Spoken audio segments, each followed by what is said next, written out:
Queridos filhos e filhas da igreja, esse domingo para nós tem uma singular importância, porque ele é chamado pela Santa Igreja e consequentemente por todos nós como o domingo da alegria. Mas por que é que se chama domingo da alegria? Bem, por duas razões. A primeira, porque o Natal se aproxima. O roxo está aos poucos cedendo espaço ao branco e ao dourado. Essa é a primeira razão. Mas a segunda, não menos importante, é por causa da antífona desta missa. O que é a antífona? Aqueles que vêm à igreja com mais frequência e prestam atenção, deverão perceber que sempre que o padre chega antes do nome do Pai, ou ele canta, ou ele diz uma frase que geralmente é da Bíblia. Hoje, excepcionalmente, foi em inglês e em português. Nós cantáramos agora de pouco, né? Rejoice in the Lord. Alegrai-vos no Senhor. I repeat, rejoice in the Lord. Eu repito, alegrai-vos no Senhor. E este alegrai-vos no Senhor, na verdade, é a tradução do grego da carta de Paulo aos Filipenses, capítulo 4. Isso os católicos tradicionais já sabem, mas quem está chegando agora talvez não saiba, que esse domingo também se chama domingo Gaudete. Não é a Claudete, sua vizinha. Não, domingo Gaudete. Porque uma das palavras para alegria em júbilo em latim é gaudium.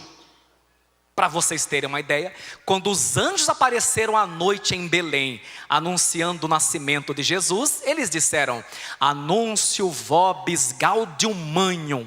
Hoje eu vos anuncio uma grande alegria, é que hoje na cidade de Davi, em Belém, nasceu o Salvador, que é Cristo o Senhor.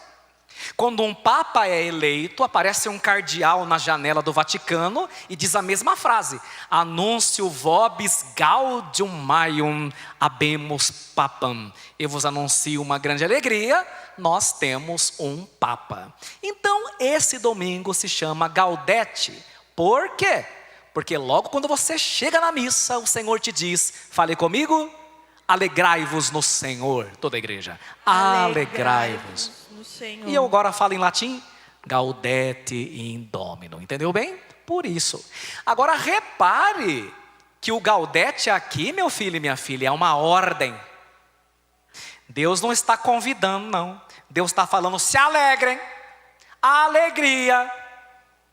E é tão interessante que São Paulo, na sua carta aos Tessalonicenses, nos dá duas ordens em nome de Deus para nós hoje. Vamos conferir? Olha aí. Vamos para a Bíblia, vamos para a palavra de Deus. Segunda leitura, logo aí no versículo 16 e 17. Eu começo e toda a igreja vai atrás. São duas ordens de Deus para nós nesse domingo aqui. Vamos lá. Irmãos, toda a igreja. Estai sempre alegres. Que mais? Rezai sem cessar. Então vamos ver se se lembra. São duas ordens. A primeira? A segunda? Por que primeiro mandou ficar alegre e depois que mandou rezar? Porque tem gente que reza com o rosto carrancudo. Já viu gente que acha que é mais católico que o Papa, mas parece o demônio? Né?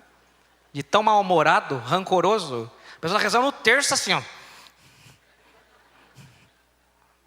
Se uma pessoa é carrancuda, essa pessoa pode ter conhecido qualquer coisa na vida, menos o Senhor. Por quê?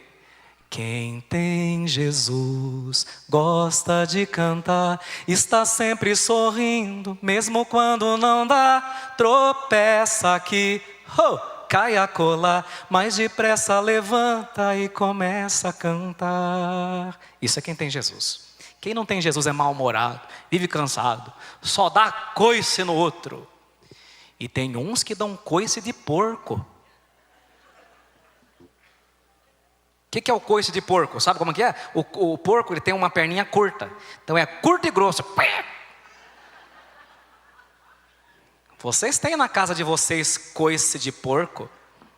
Na família de vocês? É um cunhado, é um tio, uma avó que envelheceu ruim pra caramba? Que tem gente que envelhece bem, mas tem gente que envelhece que, pelo amor de Deus. Não é verdade? Cícero dizia As pessoas são como o vinho. A idade melhora as boas, mas azeda as más. Tem gente que o tempo vai passando, vai ficando mais fofo, mais simpático, mais alegre. E tem uns que vão virando um vinagre. Porque conheceram tudo na vida, menos Jesus Cristo. Então a primeira coisa que o Senhor está falando para nós, olha a ordem, né? Eu até fiquei pensando em casa. Eu pensei que ele ia falar assim, primeiro reza, depois fica alegre. Não, primeiro fica alegre, depois reza. E aí São Paulo, que falou a antífona de hoje, alegrai-vos sempre no Senhor, repito, alegrai-vos, vai escrever lá em Filipenses, porque eu já aprendi a contentar-me com o que eu tenho. Olha o que São Paulo escreveu. Eu aprendi a contentar-me com o que eu tenho. O que mais você encontra nessa terra? Gente insatisfeita com o que tem. Muda de casa, põe defeito. Troca de namorada, põe defeito na outra e xinga todas as outras. E aqui já digo uma coisa, hein? Aliás, cada missa o Espírito Santo está mandando falar uma coisa diferente. Estou abismado. Porque a pregação de ontem foi uma, das 8 foi outra, das 10 é outra. É o Espírito Santo, eu só obedeço. Toda vez que você for se relacionar com alguém e a pessoa acaba com todas as ex, não presta. Amanhã você é a próxima, que vai ser mal falada. Tá? Porque a nossa vida funciona assim. Quando uma pessoa alegre em Cristo, ela sai de um emprego, ela sai de um relacionamento, e ainda que tenha sido terrível, ela nunca fala mal. Ela vai para o outro, e se não tiver nada de bom para falar, ela se cala. Agora, quando chega no outro serviço, falando mal do antigo patrão, bom já não é, já começou mal. Né? Isso é uma das primeiras coisas que corta a pessoa na entrevista de emprego, porque ela já é uma pessoa negativa. Né? Então, qual que é o correto? Pode ser que alguém tenha passado pela sua vida e feito um arregaço. Cala-te, vai rezar, fala só com o padre. E com a próxima que você está agora, ou o próximo, seja fiel, esteja inteiro e não fale do seu passado. Tá? Vai para frente, porque é para frente que se olha e não para trás. Deus está mandando falar aqui. Está mandando falar, estou obedecendo. Acho que na missa das 6 ele não vai mandar falar. É só nessa missa, certo?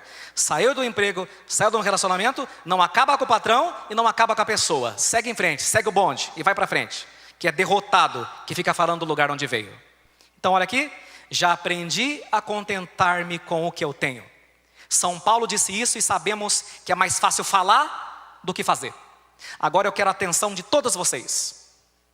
É particularmente surpreendente que São Paulo, entre todas as pessoas, fosse capaz de se contentar com o que tinha nas condições nas quais ele estava quando escreveu a sua carta ao povo de Filipos.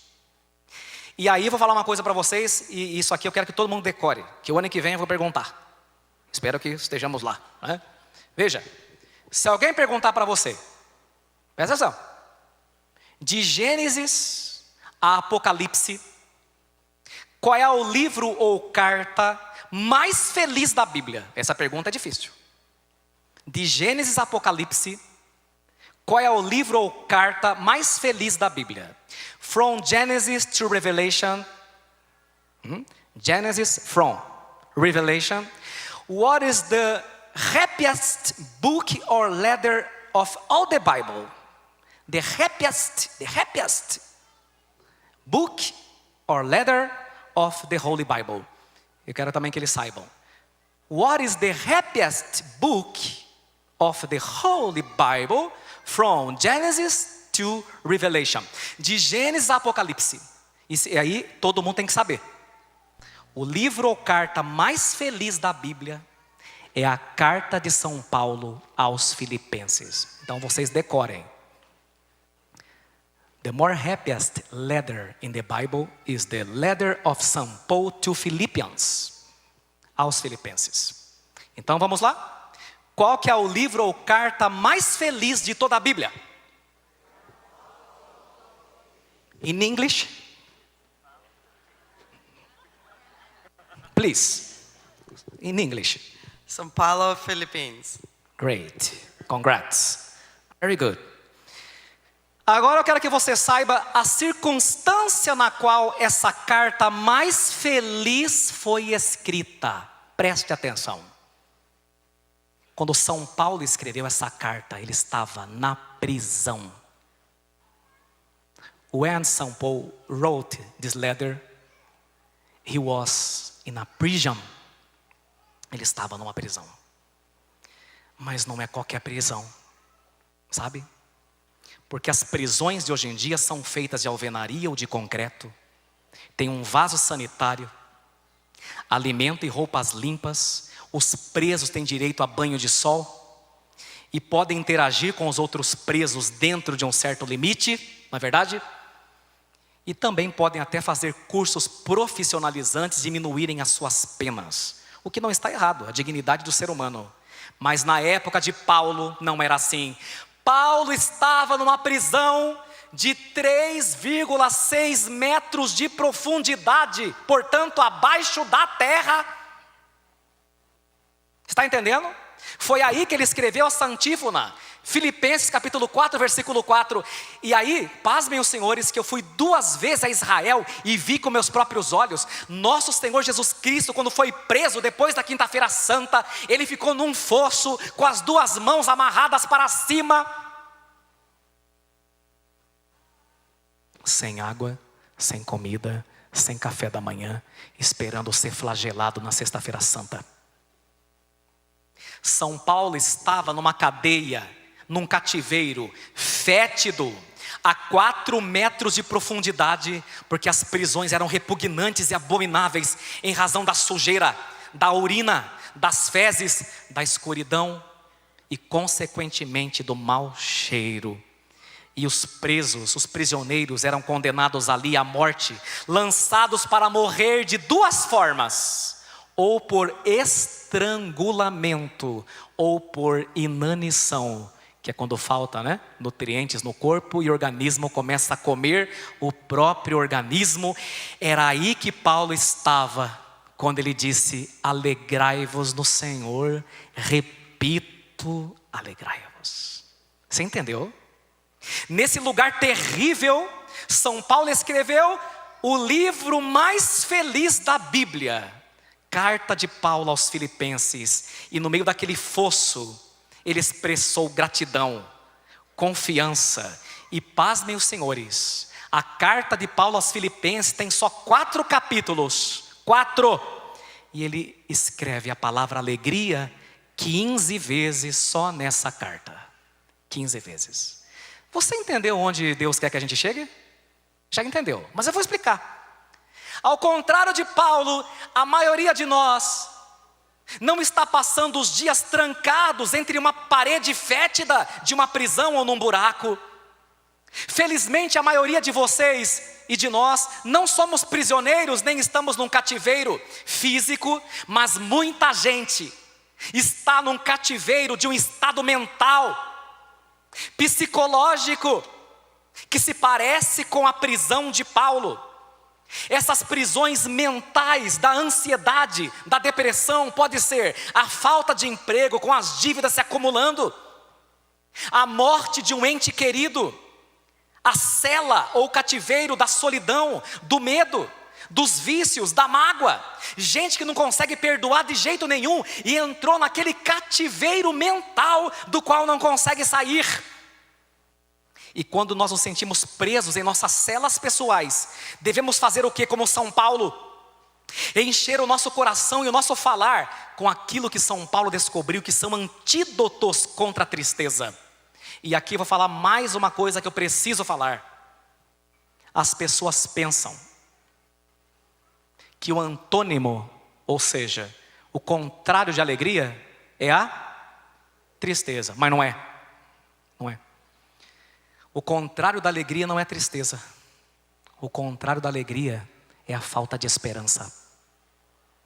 É quando você não tem mais o que esperar e nem em quem esperar. Aí a tristeza toma conta de você. São Paulo estava naquela prisão fétida, mas conservava alegria, porque tinha esperança no seu Senhor. E São Paulo nos dá naquele fosso a receita para que a tristeza diabólica, porque a tristeza vem do diabo, e a palavra diz que a tristeza já matou a muitos.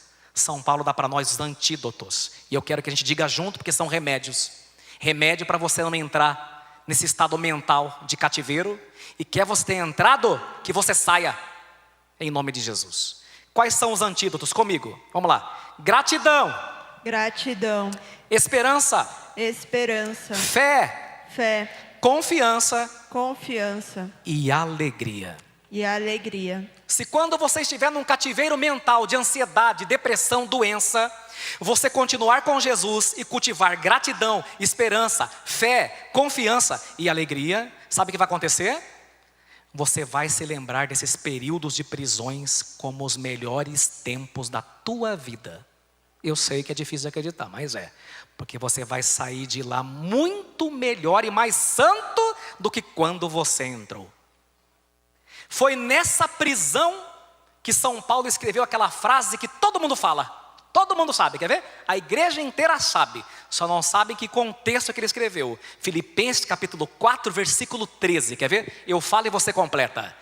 Tudo eu posso. Aquele que me fortalece. A gente adora falar essa frase, né? E tem que falar mesmo.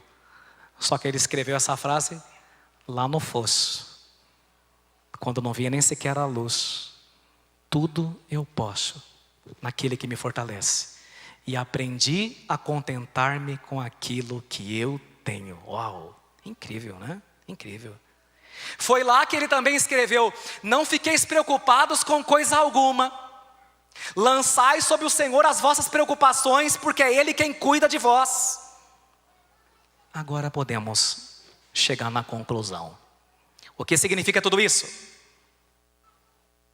Que as circunstâncias não determinam quem você é se você não quiser.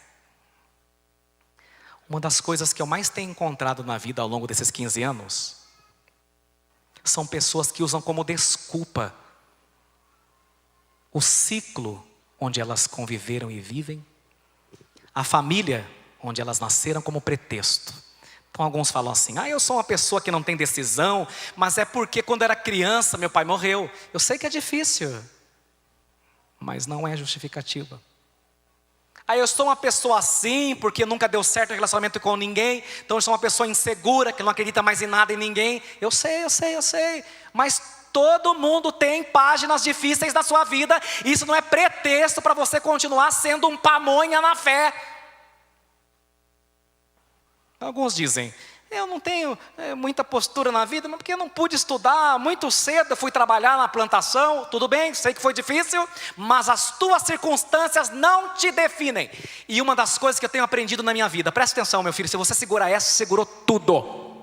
Presta atenção. Você não é o que te aconteceu. Você é quem você decide se tornar, com a graça de Deus. Vou contar uma coisa para vocês, triste, mas real. Quando eu era criança, eu me lembro que eu tinha 3 amigos. Eram 2 meninos e uma menina.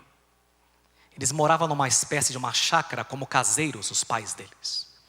E para eu brincar com eles, eu tinha que pular um muro, né, para chegar do outro lado. Me lembro que lá foi uma infância muito agradável, porque tinha jabuticabeira, goiabeira, pitangueira, mangueira, amoreira. Uma infância muito agradável, cheia de imaginação. A gente não tinha brinquedo. Nosso brinquedo era a terra, as pedras, mas a gente era muito criativo, né? Me lembro da minha dificuldade de pular um muro, né? Porque todo muro para mim era muito alto, né? Eles ficavam do outro lado fazendo escadinha, né, para eu poder. Eu era o único que precisava de escadinha, né? Todos os outros pulavam, eu não. Se eu caísse do outro lado, é traumatismo craniano, né? Nós éramos crianças felizes. Só que o pai deles era um homem totalmente desequilibrado e tomado pelo diabo. Vou explicar. Primeiro que a mãe era uma escrava. Ela vivia com ele porque ela tinha medo de passar fome. Ela já foi achada na miséria, ele era motorista, né? E ele bancava, né, toda a família e ela. Ela não podia sair dali, ela morria de fome, ela não conseguia. Quando ele chegava do serviço, ele mandava, ele sentava, ela vem cá, falava o nome dela.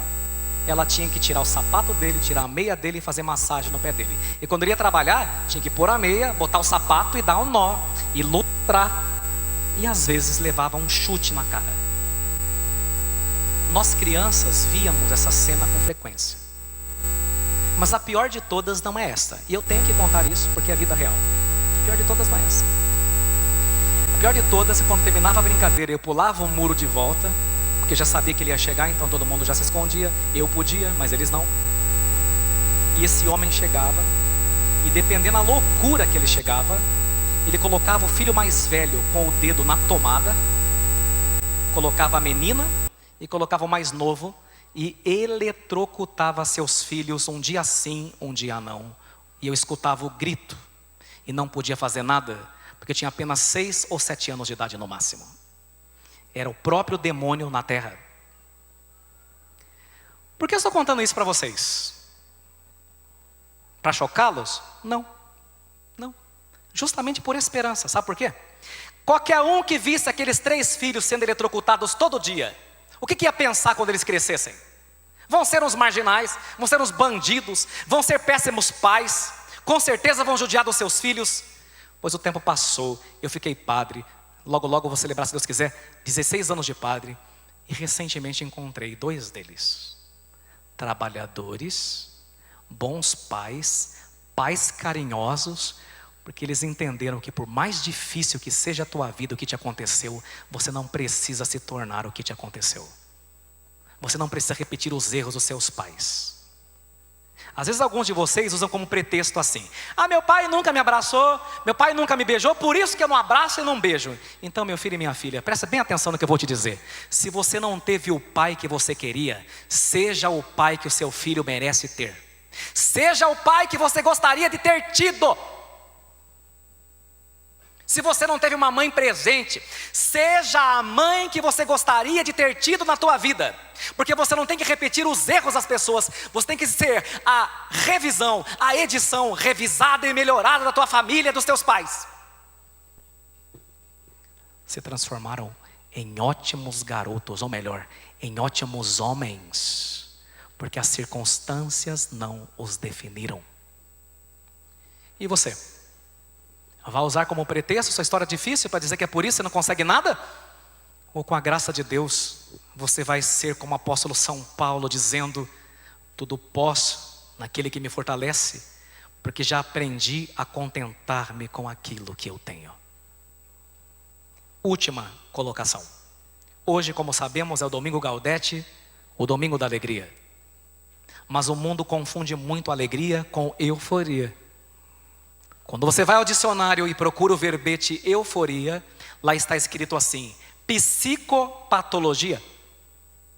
Estado que se caracteriza pelo aparecimento de alegria, otimismo ou ânimo, mas que não corresponde à realidade. Uma pessoa eufórica está excitada, está contente, mas fora da realidade. É só um momento. Alegria, segundo o dicionário, a condição de satisfação da pessoa que está contente, alegre. Alegria tem a ver com satisfação. Olha que interessante. Você é uma pessoa satisfeita?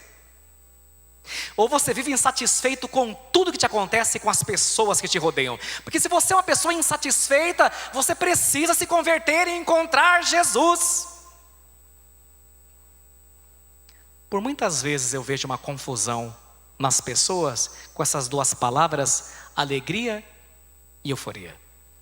Ambientes lotados de pessoas, muitos flashes, música alta, declarações de amor e amizade, luz neon, e as pessoas tiram uma foto, fazem uma selfie e colocam hashtag momentos alegres. Mas será alegria ou euforia?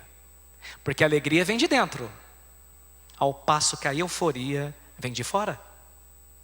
A euforia se vai quando acaba o show, quando acaba a cerveja, quando acaba a música, quando acaba a festa, quando acaba o sexo. Ao passo que a alegria permanece mesmo que o show se acabe, mesmo que a música se acabe e que a última lata tenha sido tomada. A euforia mora no corpo, ao passo que a alegria, isso que uma vem e vai, e a outra vem e fica. O grande Padre Léo dizia: euforia, Alegria momentânea, algo passageiro, motivado por alguma coisa ou alguém que está fora de nós e que muitas vezes acaba nos levando à angústia, à mágoa e nos deprime, porque vem sempre de fora de nós. E o Padre Léo, retomando o apóstolo São Paulo, vai dizer: já a alegria é um fruto do Espírito Santo. São Paulo não coloca a alegria como dom ou presente, mas como fruto, porque se é fruto, subentende-se que precisa ser gestado, desenvolvido e trabalhado dentro de nós. É por isso, filhos e filhas, que a alegria que o mundo oferece é fake, porque é produzida sempre de maneira instantânea e artificial, e facilmente se confunde com o prazer, seja o prazer da bebida, o prazer da droga, o prazer do adultério ou de uma vida imoral. E por isso mesmo, essas pessoas se sentem constantemente vazias. Termino fazendo uma última observação. Olha que engraçado o paradoxo da vida. Paradoxo da vida. Quanto mais vazia é uma vida, mais pesada ela é. Pensa bem, não é esquisito? Quanto mais vazia é uma vida, mais pesada ela é. Olhe para as pessoas, não agora, mas para as pessoas à sua volta. Você vai perceber gente pesada. Por quê? Porque a vida é vazia. O sentido é apenas o trabalho, apenas o dinheiro, apenas o happy hour. Mas não sentem que a vida está correndo por um motivo que valha a pena. Porque quanto mais vazia é uma vida, mais pesada ela é. E agora eu termino com 2 perguntas. E essa pergunta você não pode responder com a sua boca. E você não pode responder nem para o seu marido, nem para a sua mulher. Essa pergunta você só pode responder diante de Jesus Cristo. Tá? E a pergunta é a seguinte: você é uma pessoa satisfeita? Essa é a primeira. A segunda é consequência dessa. Você é uma pessoa grata? É importante. Porque dependendo da tua resposta, você pode descobrir se você já encontrou o Senhor ou ainda não. Gente insatisfeita e ingrata são pessoas que descobriram tudo, menos Jesus. Porque nada lhes satisfaz. Que Deus nos livre disso. Que Deus nos livre de uma vida vazia. Porque uma vida vazia, meu filho e minha filha, olha, é pesada demais. Amém.